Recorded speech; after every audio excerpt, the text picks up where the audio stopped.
Dr. Ethan Cross had built his entire reputation on being unshakable.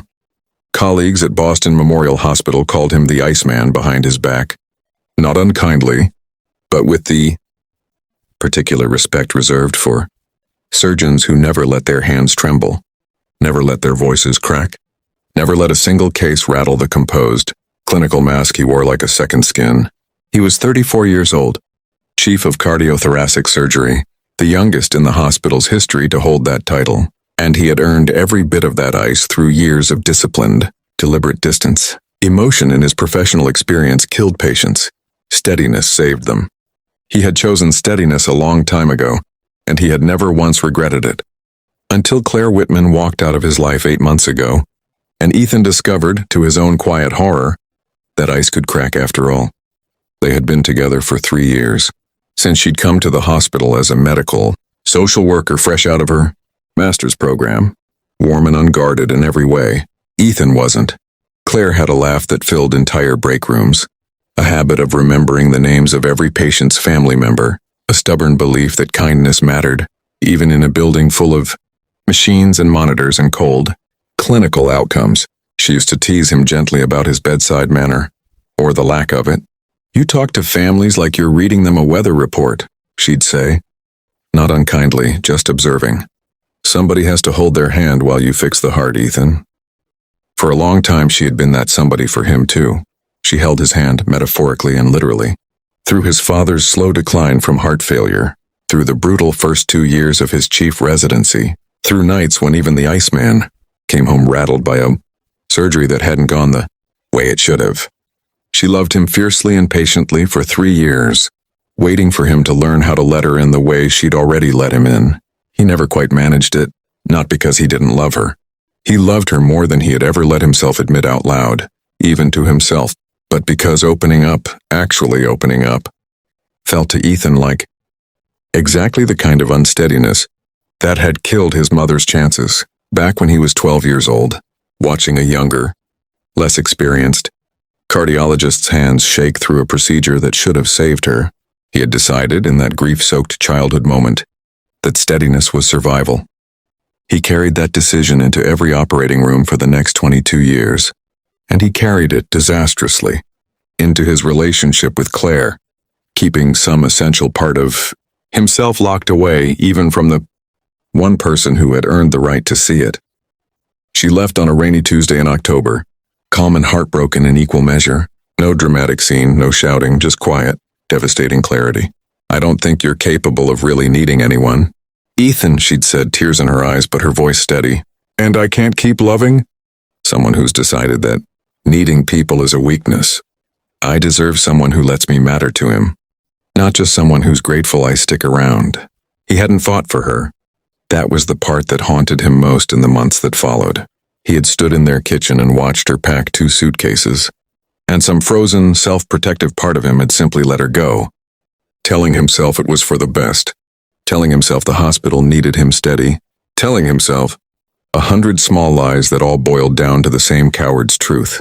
It was easier to lose her quietly than to risk the terrifying vulnerability of asking her to stay. For the first few weeks after she left, Ethan operated exactly as he always had, precise, unbothered, chief of surgery and full command of every room he entered. His colleagues noticed nothing different. His patients received the same excellent, clinically flawless care they always had.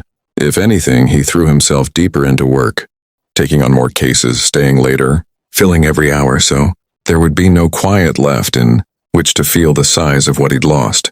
It was a Thursday evening in June, 8 months after Claire had left, when the case came in that finally cracked him open. A woman was rushed into the ER following a car accident on the interstate. Blunt chest trauma, cardiac tamponade, the kind of case that required immediate, decisive surgical intervention or the patient would not survive the hour. Ethan was paged directly to the trauma bay, moving with the same efficient calm he always brought to emergencies, until he got close enough to see the patient's face beneath the oxygen, mask in the blood-matted hair, and his entire chest seized in a way 22 years of surgical discipline had never prepared him for. It was Claire.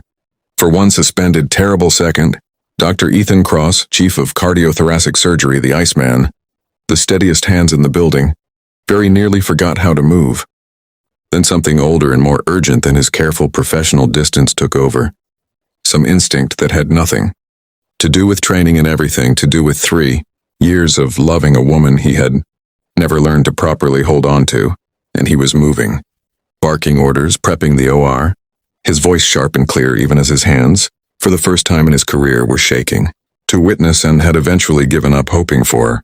I let you walk out of our kitchen 8 months ago because I was too much of a coward to tell you that losing you terrified me more than any surgery I've ever performed. I thought staying composed meant staying safe. I didn't understand until I saw you on that gurney that composed just meant alone. Claire's eyes filled with tears. Careful ones, cautious ones. The tears of someone who had already been disappointed. Once by this same man's carefully guarded heart. You can't just say this because I almost died, Ethan, she said softly. That's not fair to either of us. Fear isn't the same as choosing me. I need you to choose me on an ordinary Tuesday, not just in a moment this terrifying. I know, Ethan said, and for the first time in longer than he could remember, he let her see everything. The grief he'd buried since he was 12, the fear that had built his entire identity around control, the 3 years he'd, spent loving her while hiding, behind competence instead of vulnerability. I'm not asking you to trust the version of me that just watched you almost die. I'm asking for the chance to prove, on 100 ordinary Tuesdays afterward, that I finally understand what you were trying to teach me the entire time we were together. You don't have to decide anything today. I just needed you to know the truth finally, completely, with nothing held back.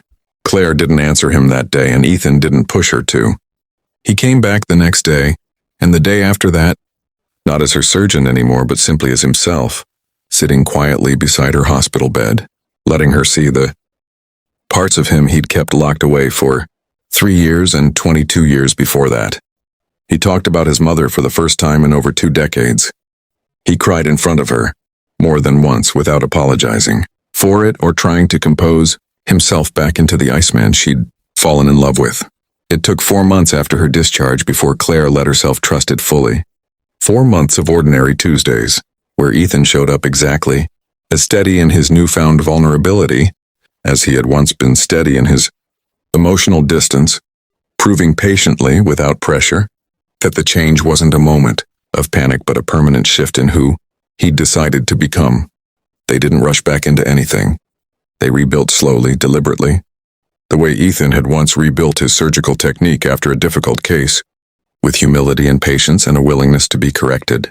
A year after the accident, they moved back in together, and this time, when hard nights came, and they did, because real love always includes them, Ethan no longer retreated into cold competence.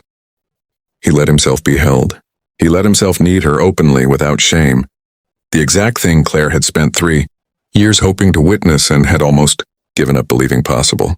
His colleagues still call him steady in the operating room, still trust his hands above almost anyone else's in the hospital. But now at home, in the quiet ordinary Tuesdays that make up most of a life, Ethan Cross is no longer the Iceman. He is simply a man who once let the woman he loved walk away because he was too frightened to need her, and who spent the rest of his life proving, one honest day at a time, that he had finally learned the difference between being strong and being alone.